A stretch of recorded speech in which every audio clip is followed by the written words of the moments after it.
I have been attacked. I'm calling this minimal sass in order because we have to talk about it, okay? Hi, Hodies.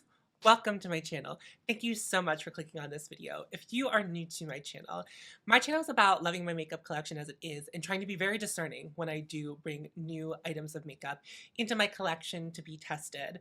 And one of the things I like to do when I'm thinking about that is to unpack makeup marketing, move past the hype, and really get into the nitty-gritty to decide whether or not products might be worth it for us. So if that kind of content sounds good to you, I would love to have you subscribe. And we're obviously going to be discussing that in today's video because it's like kind of correlated directly to me. I think it's a very good example of me personally finding myself stuck in a place where the hype might be getting to me. Please make sure you like this video before we go any further. And I'm also on patreon.com if you would like to support me there. But there's absolutely no pressure to support me on Patreon. If you are here and watching my video and watching my content, that's more than enough. And thank you so much for that. And I would like to thank my beautiful, lovely patrons. Thank you so much for supporting me. I appreciate all of you. Don't watch your hand this time, I'll save myself. Maybe I'll leave the phone once, not tormented daily, defeated by you. Just when I thought I'd reached the bottom. We have to talk about it. I'm upset. I'm gonna scooch to the side just real quick. HIPDOT is releasing palette, I think, an eyeshadow palette in collaboration with Evanescence. It's CD shaped. I think it's referencing this album in particular, Fallen, and I want it, but I don't really. And let's talk through the feelings. Let's talk about objectively. Let's just talk about the nostalgia-based makeup marketing that is happening right now. I have been kind of targeted by this before, but never in such a real way. Obviously, a lot of brands will find IPs to work with to release makeup, and most of the time that makeup is subpar. Most of the time it's a cash grab. There have been collaborations that have come and I have gone, ooh. A couple examples. I think almost all of them are ColourPop. Sailor Moon and ColourPop. The Powerpuff Girls and ColourPop. Although I think the Powerpuff Girls had another, I think they also did a Makeup Revolution one. Lizzie McGuire and ColourPop. Now HIPDOT has attacked me personally and like really has gone into the depths of my soul and said, we're gonna get ya. And I really hate them for that. Now, here's why I was able to pass on the Sailor Moon and all the others. I just don't buy from ColourPop. I really wasn't buying from ColourPop before the whole Harry Potter thing, and now I'm definitely never buying from ColourPop again. And that's why you don't really hear me talk about ColourPop on my channel when we talk about new releases. It's just, I don't like to give them much airtime. But so that was really easy. That was really easy for me to make that choice whenever it was ColourPop. HIPDOT, I mean, I don't feel any kind of way about HIPDOT. I feel like everything they do is so cheesy and so specifically targeted. But never once did I think I would be in the target. Like I never thought that HIPDOT was gonna come from my neck like this. Here's why they're coming from my neck. It is obviously because I'm an Evanescence fan. They just like hit me right in the nostalgia heart. So I do obviously have some feelings about the Powerpuff Girls. I used to watch all the time. Sailor Moon, I used to watch it all the time. Lizzie McGuire, I used to watch it all the time. But I didn't have like the depth connection with those IPs to really feel like so compelled. But Evanescence hit me right at the right time. Bring Me to Life came out and Fallen came out right around the time where I was just starting to have big feelings. I was a young teenager. I was in middle school, so maybe I was a preteen. Hormones are rushing through my body. I'm feeling things. Everything is an extreme. And this album comes out, and all of my friends were listening to rock music and alternative music and things like that. I just didn't feel like I fit in. I am and always have been a pop girly. But whenever you're feeling the pressure to fit in as a youth, you need something, you like need to like relate to what your friends are listening to. So Evanescence comes out. It's a female-led rock band. And I just feel like at the time we didn't really have a lot of that.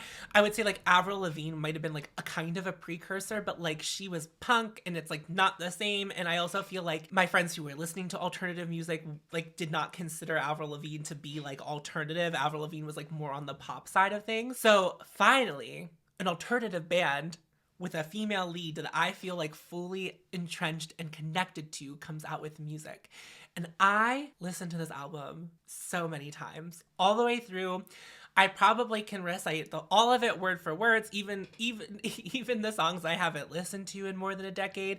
Like, obviously, like, I don't listen to Evanescence as much now. I know that they still make music. In fact, I was supposed to, if you remember, if you were here, when I did my Using All My Makeup project in 2021, I was supposed to go see Evanescence during that.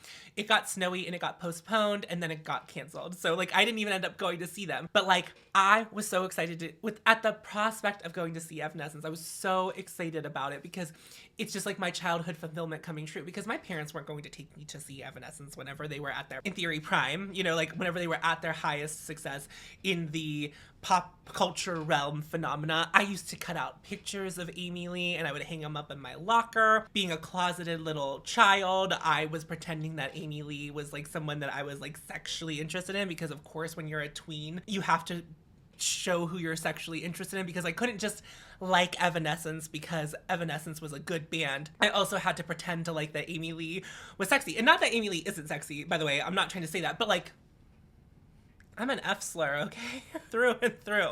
So while Amy is gorgeous and beautiful, I don't have those feelings towards her. All of that to be said, this album I listened to so many times. I've followed their career for some time with the subsequent albums. I still check in on them every now and then. I still listen to these songs. I'm still like very entrenched in it. Like middle school me is still very present in my life through Evanescence. I bought band tees. I tried to dress like Amy Lee. I remember having like arm warmers and like trip pants, and her voice is so beautiful, and it was like something, it just, you know, it just like hit. Like it hit. Music also has always been very important to me. So HIPDOT has found the one nostalgic thing that is like so entrenched in my brain. You're also just connecting with me on a different level, where it's like the music is also like the music, like, you know, you're thinking about the music, like I'm thinking about the music, right?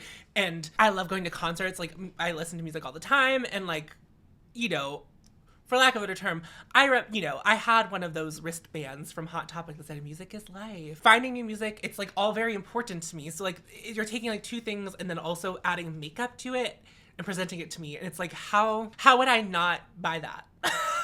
How is that something that I wouldn't buy? I feel all of the feelings. And the reason I found out about this collaboration last night, and I was like, I have to record this today, because I think that this is a really good example of what I'm talking about when we have to like think things through. First and foremost, while I love Evanescence, I doubt, and I've never tried HIPDOT makeup, but I doubt I would like HIPDOT makeup. If you're new here, I tend to like luxury makeup. And luxury makeup just like performs differently. I'm not always saying better, but like there's like a certain elegance to it. But also, if I'm going to go the route of indie makeup, I want it to be very sparkly and special. I don't think anything that HIPDOT's going to provide to me once that cassette packaging opens is going to be something that, one, I don't have. Two, is that special? What's the color story going to be? Are you going to use this album artwork as reference? Because that's blue. And you know what I don't like to wear a lot of? Blue. So this would be like moot if like the color story is like this light blue white situation with black. That's not something I'm interested in. That's not something that I want. That's something I would ever wear on my eyes. Ironically, blue, silver, that kind of makeup was very popular whenever I was in middle school and going through high school. Like that silver blue shimmer on the eyes, eyeliner going all the way around and on the outside, just like a big black raccoon eye. I kind of am doing something a little bit like that, but a little more elevated now. Like it's a little bit different now, like a little more elevated of an experience. I don't think I'm gonna like this color story. The color story hasn't been revealed at the time of me recording this. The color story hasn't been revealed, so I don't think I bet I don't even like the color story. I don't think I'm gonna like the quality. If I wanted to support Evanescence, I could buy merch. I could buy albums. I have, though this was a gift to me. This was a gift. I could go to Hot Topic and buy an Evanescence t-shirt. I could do so many things to support Evanescence in other ways rather than buying this collaboration. And I don't need it. Like makeup as merch is not something that I'm super interested in. And HIPDOT's smart in that way. Last night, had they just announced it and released it, there's like a 90% chance that I would have just bought it, because I would have been like, well, I have to have that. I have to know. But here's what I know to be true. And here's what my advice to you. I'm gonna sit on it, right? Like, I don't know when this is supposed to release, and I might miss it. But like, I bet by next Monday, I'm not gonna even remember that this happened. I'm not going to miss on it. I probably, because of the people who I follow on Instagram and the people who I follow on YouTube, they're not going to buy this palette. I have seen other people review HIPDOT before. It never gets reviewed very well. And so I just know in my heart of hearts, this would be a waste of money and time for me. That is not to say that if you want to try it and you think you get a lot of value out of it after we see it, and like you can really do some discerning, and like you are buying it both for the nostalgia factor and the fact that you like the makeup inside, that's like a different conversation. But that's like not what I'm having. Like, I know whatever is in that palette is not going to be up to what I want. It's not going to be interesting enough for me, and it's probably not going to be a color story that I would wear really ever. Like, I know what I like. I know what I like to wear. I know how I like to wear makeup, and that's just not it. That's just not it. How do I quench this thirst in the meantime? What am I going to do? What I think I'm going to do is I'm going to do Becoming Amy Lee. Obviously, that's not going to be this video. And if you are new here, I do this series on my channel where I look at other content creators and I try to follow along with one of their makeup videos and try to apply my makeup just like them in the way that they are applying their makeup using the techniques that they do. So this would be different. Becoming Amy Lee, or I could also do what I did with Midnights. It'd either be like Becoming Amy Lee or like makeup inspired by Evanescence's Fallen. I'm gonna do content like that. I'm gonna make a piece of content that hits me in the nostalgia in a more realistic way to me, and it's gonna quench this thirst. It's gonna curb my want for this makeup thing, because yes, all the stars aligned. The nostalgia, my interests of music and makeup all have combined to be one thing in this release, particularly from HIPDOT. And I know in my heart of hearts that anything that I would buy from HIPDOT would just disappoint me. But I would be like happy to have it. And then the other thing would be like, I would get it and I would have it and I probably would never want to use it. And it would just take up space in my vanity. And it's just like, I don't need to do that. I don't need makeup that's just gonna hold space, that just looks like something. I need makeup that's performing. Makeup is meant to be used. Makeup's not really meant for display. So I want products that I want to use all the way up every time. That's the kind of collection that I want. And I just know that HIPDOT's not going to give that to me. If you watch this video, I hope you found it helpful. If you ever feel like nostalgia really gets you, if there's ever a release that like ever hits you in the heart, I hope you can take all the things I've said about my love for Evanescence and my passion for this particular album and why this all really speaks to me. Take that, apply it to whatever piece of nostalgia makeup that you are currently inspired by or think that you want. Just sit on it. Sit on it. The thing is, if you sit on it and it sells out, you don't end up buying it, I don't think you'll miss it, even if you really, if you really decided that you would have bought it if you could have. I don't think that you or I are going to miss out on this nostalgia makeup, because never is the nostalgia makeup as good as we think it's going to be. Never does it perform like something that's in a regular collection. It's just, we know. But we get caught in the hype.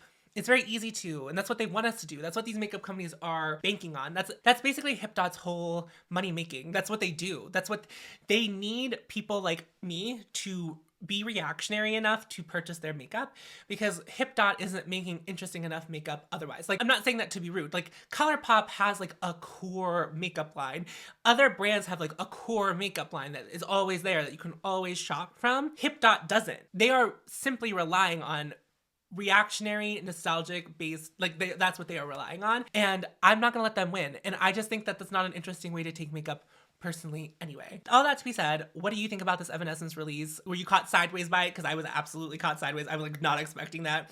I was not expecting to open up Instagram yesterday and like get attacked by that. Wonder what you're feeling. Have you ever bought nostalgic based makeup? Did you ever buy a collection solely because of the IP that you were inspired by? And then how did that work out for you? How was the makeup? Did it work out for you? Was there anything good? I'm very genuinely curious, because I've never done this before. I never like bought something because of nostalgia. Very curious to hear where you all land on that. Let me know down in the comments below. If you are new here and you like today's video, I would love to have you subscribe. This is a lot of what I do. So we do these commentary videos about makeup and the relationship with makeup and marketing and consumerism. So I'd love to have you subscribe, but sometimes we just put makeup on. Like, it's not always that serious. It's not always this serious, but I think that these are the conversations that are like important to be had. So that's what I do here. So I'd love to have you subscribe. Make sure you like this video. That really helps me. That's like the best way to support me. And if you would like to support me financially, you can do so at patreon.com/hautemesstom. Again, there's like no pressure to do that. Okay, that wraps up the video. Remember to follow your haute and you will find me. I appreciate you all so much, and I will see you on Wednesday's video. Bye-bye.